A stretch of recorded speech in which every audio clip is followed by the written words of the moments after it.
Have you ever wished for gentle guidance or comforting word exactly when you need it most? Well, I've created my Love Lives On Oracle deck just for that purpose.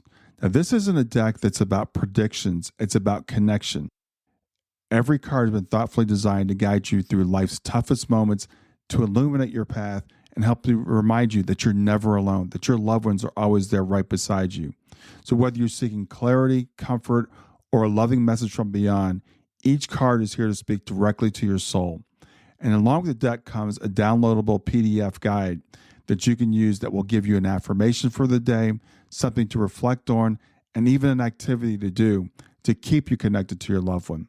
So check out the Love Lives On Oracle deck today.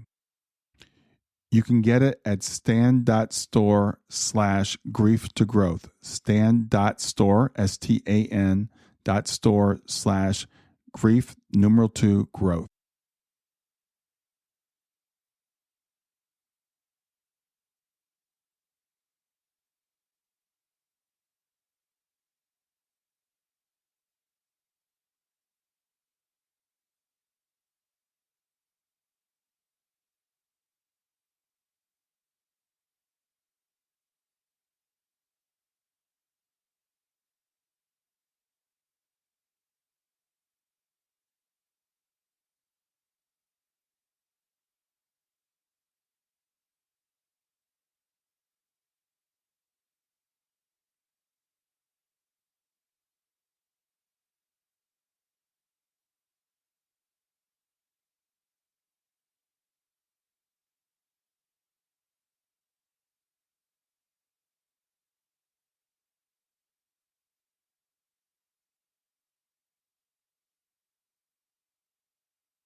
Stay with us. We'll be right back. Hey there, I'm testing out a new feature. I'd love to get your feedback on it. It's called Fan Mail, and you can send me a message right from the show notes of the podcast. So look for the link that says send me a text. You can ask a question for a future podcast. You can suggest a guest or just give me any feedback you want. Just remember, it is one way. I can't text you back, and I will not have your name, your email address, or your phone number unless you include it in the message. Let me know what you think.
keeps track of my daily streaks. I love having, the streaks. And I took a challenge to meditate 365 days in a row, and I Cool. did it. And I ended up doing it for like 4 years, Mm. because I did it for a year, and then I, fell off. Find a way, whether it's joining the Zoom, which sounds like a great thing because that gives you commitment and community, Yeah. and accountability to an outside person can be very helpful, Mm. because it's really, really easy to say, I'm too busy to meditate today. I'll do it tomorrow. Mm. So what I do is I put it on my calendar. I have it on my calendar for twice a day. I do once in the morning and once in the afternoon. Now this morning I was busy. I had the podcast with you, but as soon as we get off of here, I will do my morning meditation. I tell people it's like brushing your teeth. You don't skip days of brushing your teeth. So it's really important. You have to make it a priority, I guess, is what it comes down to. Mm. Yeah. And it's not necessarily very sexy, It's not like studying Tibetan Buddhism and wow. And it's pretty plain bread and butter stuff. You Yeah, see yourself messing up and your mind swirling um, but as you get to know it, what you're doing is you're getting to know yourself in real time yeah. and your reactivity. Yeah, and people have to understand I don't like using these terms, but there are good days and bad days. There's some days I'll sit in meditation and that the 20 minutes will just like fly by and I feel really deep peace. And it's like, oh, wow, I didn't even realize I was there for 20. And other days I'm 2 minutes in, I'm like, I've got so much stuff to do. Why am I sitting here? And, I'm peeking at the clock. So I still have those days too. And most people assume that, well, the first meditation was good and the second one was bad. Right. That's not true. That second day when your mind was all over the place and you were distracted and you couldn't sit still and you feel, "Ugh," that's insight. You're seeing the way you behave. You're seeing the way you react to the situation. You have expectations there. Otherwise, you Yeah. wouldn't be frustrated. So what are the expectations? That's how we learn. That's how we change. If you don't get your finger on what you're doing wrong, you can't stop doing it. You Yeah. can't see it. I'm glad we're having this conversation because I think it's really important for people to understand. Because again, I talked to people when I first started meditating. I was out to lunch with these guys, and I said, "Yeah," and they're both highly successful people, highly driven, and you're like, I couldn't sit for 5 minutes. I couldn't do it. I'm Yeah. like, just do it. Just set a timer and sit for 5 minutes. It doesn't matter what happens. Well, the highly driven people are the ones who are least likely to do it, Right. who have the Exactly. greatest difficulty. Yeah, Yeah. that's the thing. They want to do stuff. They want to be able to see it and count it and measure it. And you can't do that with mindfulness. Yeah, yeah, and again, I think it really helps for us to tell people that because again, they think, "Oh, you've been meditating there so long; it must be easy for you," and you just sit and your mind turns off, and that's not the way it works. No, not at all. Not at all. But that's the illusion. I mean, because our idea of knowledge and of studying and of furthering ourselves is all based on this idea of accumulating more information. Mm, Okay. And mindfulness, among other things, is a process of unlearning. That's really the key thing that we're doing. We're recognizing our own mental patterns. We're seeing how they're triggered by certain events. And then we're loosening that connection so that instead of reacting, we take a step back and watch things. So we're letting go of behaviors and things that we know in order to look with new eyes. hmm And that's very counterintuitive. And the more education you've had, the more busy you are mentally in your life, the harder that is to do. hmm Yeah. Yeah, I love what you said about unlearning because when I mentioned Kelvin earlier, and he teaches something called turning within meditation. And I started off with contemplative prayer many years ago because I was coming out of the Christian tradition. So I was doing that and I tried different things. And so he was like, I have this method called turning within, which is based on TM because he was a TM teacher. And it was kind of like, I'm like, okay, so I don't do this. No, you don't do that. I don't do this. And I'm not supposed to have any expectations and don't say this one was good and that one was bad. And I'm like, so what do I do now? And he's like, you don't have to do anything. Stop trying. It's very difficult for people like that have tried to study and we want to do it right. Am I doing it right? Stay with us. We'll be right back. Hi there. I'm really excited to tell you about my latest ebook. It's 4 lessons that you can learn from the near death experience without going through all the trouble of dying to learn them. I've been studying NDEs for several years now. I am completely convinced that not only are they 100% real, but that there's some very universal wisdom that we can get from the near death experience. And I've distilled that down in this book into 4 short lessons. And I've also given you all the reasons why I believe that NDEs are absolutely real. So go to www.grieftogrowth.com/NDE lessons to pick it up for free. www.growth.com/NDE lessons. I hope you enjoy it. Look, if I tell you to have no expectations, it's like telling you please do not think of a blue rhinoceros. Okay. Right. Right. You're gonna be looking. Yeah, but the point is not to let go of your well, yes, in the end, the idea is to let go of expectations, but the immediate idea is to notice what expectations you have. Mm-hmm. Mm-hmm. Okay. I'm trying to meditate, but I'm expecting to feel calm and peaceful. Okay, there's an expectation. You don't have to go any further with it. You don't have to beat it down into the ground and come up with a good analysis of why it's wrong. You just have to see it. That's what I mean by knowing yourself. You Mm-hmm. just see that expectation is there. We see the judgments, oh, I'm no good at this. I'm stupid. It's a judgment. Okay. As soon as you say that, as soon as you label it, then labeling is the antidote to taking things personally. Okay. So I have all these expectations, so I'm messing up. This meditation is no good. Mm-hmm. Okay. If I believe that, if I sit with that, then I've lost an opportunity. If I can take that and say, okay, that's my expectation. That's what I learned from this. Then that's the practice of mindfulness. Now you're moving forward. Now instead of taking it personally, you've now objectified it. You've taken it out of your mind. It's not who you are. It's just a thought passing through your mind that you can let go. Yeah. Yeah. I think that's a really, really big thing I've gotten from meditation is understanding that I am not my thoughts and that I don't have to chase my thoughts. I don't have to let them, we get those thoughts in our mind that run on a loop and we can't figure out how to get rid of them.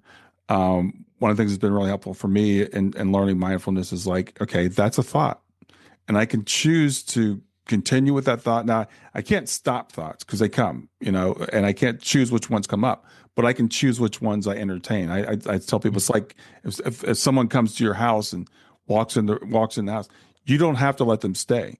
They might come in, but you can ask them to leave. Yeah, that's basically what you're doing. You're running through an inventory of your mind, and you're seeing what's going on in there. Where does this lead? Okay, so I have this expectation. I want meditation to put me at rest, put my mind at rest. I want to stop thinking about politics. Okay, I want to stop thinking about all the horrible stuff that's going on.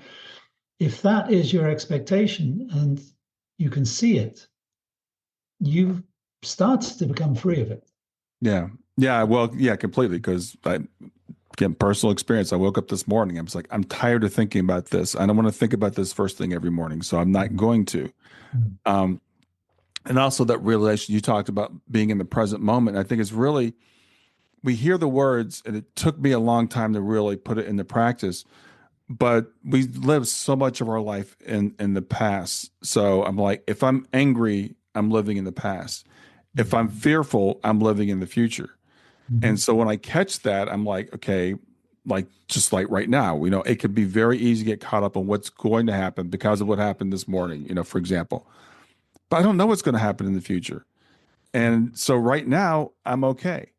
And just doing that can bring us some peace, even as we're going through difficult times. Yeah. Yeah, because we spin everything. We can't help Yes. it. It's the way the mind is. So I get a bit of bad news this morning, and I'm thinking, well, that's bad. But where is that going to lead? Well, it's going to lead here, and then that's going to happen. And and supposing, okay, so I'm working myself up. This is not anyone else's fault. It's very easy for me to point and say, that's the media, or that's that's Donald Trump did that to me. No, it's me doing it to myself. Mm-hmm. And as soon as you accept that, you have power. Because if I know that I'm doing this, then that means I can change it. Right. As long as I'm blaming someone else and I think someone else is responsible, then I'm helpless. So that's very important. Yeah, Taking responsibility. Yeah. I think so. And so again, I always like to bring it back to the practical. So for someone listening to this right now, if you're going through anxiety because of what's coming up, or what you perceive as coming up, just having that perception, just that little bit of separation, knowing that that's your mind doing that, right? Because we don't know what's going to happen, and you can choose to just say, I'm going to come back to this present moment. In this present moment, I'm okay. And I tell people, I think it's a great exercise. It just always, in this present moment right now, I'm sitting in my office, I'm warm, I'm fed, I have power, I'm okay. Yeah. And we are. Yeah. For the time being, and of course, bad things might happen, but bad things might always happen. Yeah. They always do, as we both know. Yeah. But there's no point well, I hate to say it like that. There's no point worrying about the future. It's a sort of a throwaway expression Yeah. because yeah, that's logically true, but you're ignoring the fact of human psychology. Well, it's funny because Jesus famously said that, take no thought for what you're gonna eat tomorrow, what you're gonna wear. So, and you can take that to an extreme, and that bypasses being a human. Because as a human, I do have to think about retirement. I do have to think about what I'm going to eat for dinner this evening, so I can take something out of the freezer, or whatever. So those teachings are meant to be a goal, but don't live your entire life in the future, which we can really get caught up in, and that's what I see people spinning out. You Yeah, know, this is going to happen in 3 years. I just know this is what's going to happen, and we're again. First of all, we're often we're wrong about it, but also from a practical point of view, what can I do about it? And I like to focus on, okay, this might happen. What can I do? And then I do what I can do, and then I let it go. mhm. Yeah. Well, that's discipline, and that's what we're cultivating here. That's why we do this regularly, is to remind ourselves that this has to be done, and that I can do it. I have the Hmm. power to do it. Um, very famously, there's the core teaching of Buddhism is the fourfold path, and it's often called the Four Noble Truths, but I Right. don't think it's about truth. I think it's about practice. Hmm. Um, and the fourth part is simply to acknowledge what you've done. So part three is letting go. Part two is understanding what you're letting go of. And part one is seeing that there's something to let go of. Hmm. Hmm. So once you get to that third part that you've let go, you might think, well, that's it, I've done it. But no, you have to reinforce that knowledge. It's very important. I can let go. I just did it, and I'm going to do it again. And you have to keep reminding yourself of that. Otherwise, you'll forget. I don't know why. That's just the way we're made. We focus on we focus much more on immediate challenges and threats than we do on strengths and deep inner integrity. I It's the way we're built. We've got to respect our biology. right. At the same time, knowing that we have this incredible gift as human beings to actually change our behavior and change the way we perceive things. Yeah, I think it's fascinating, and I've thought about this for a long time, and I've come to the conclusion, and you've said it, it's biology. Our brains are designed to keep us alive. Our brains are designed to seek out danger, to make sure that we stay away from the tiger, that we're always on edge. So that's the way biology is designed. But we do have this beautiful mind that we've been given that we can use we can um, and we can't control it, but we can use it. It can become a tool, right? As Yeah. opposed to it just running us around, which is what it's doing for most people. Yeah. We see it in animals. I live. I don't actually live in Montreal. I live just outside in the country. So I look out my window and I see squirrels and foxes and things all day long. And um, sometimes I just sit, and this is another form of meditation. I just sit there and I look and I think, I wonder what it's like to be that squirrel. Hmm. And it's not difficult. You just take the time to do it, and you put your mind in there, and you see he's looking around all the time. He's scared. He's nervous. He's under threat. Mm-hmm. Okay, he's under threat. What's that like? Well, 24/7, basically, yeah. Yeah. He's in a state of constant anxiety. Yeah. Yeah. And most animals, not all animals, lions aren't, but there's only the ones at the top of the heap that don't have to worry about that.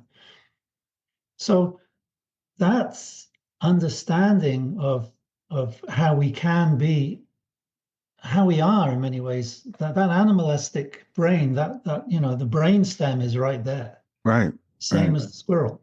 But we've got this other stuff up here.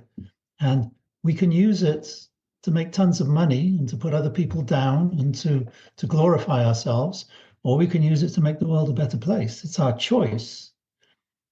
But to choose the right things, to choose or take a moral stance and to build it and to learn from experience, to fall flat on our faces and to get up again, that's the work. It takes courage. It takes energy. Mindfulness is not enough by itself. You have to activate it. You have to reinforce it. It has to come from somewhere, some deep well inside you. There has to be a deep craving, almost a lust, for something more, something clearer.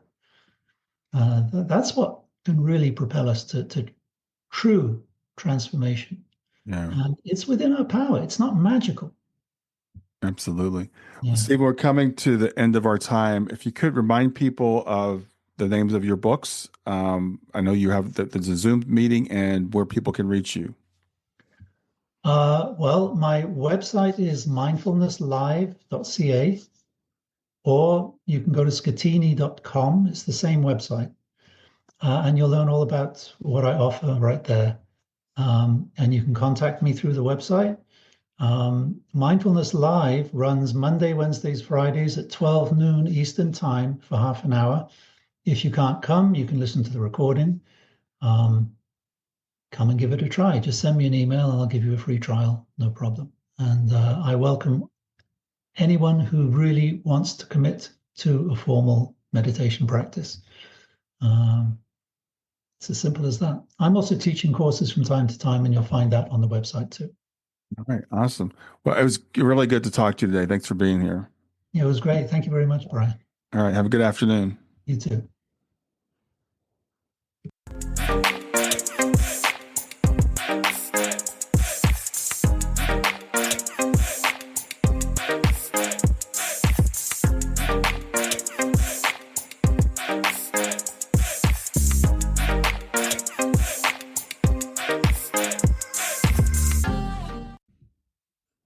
Hey there, if you liked this episode, come on over and talk about it. Let me know what you liked. If you didn't like this episode, come on over and talk about it. Let me know what you didn't like.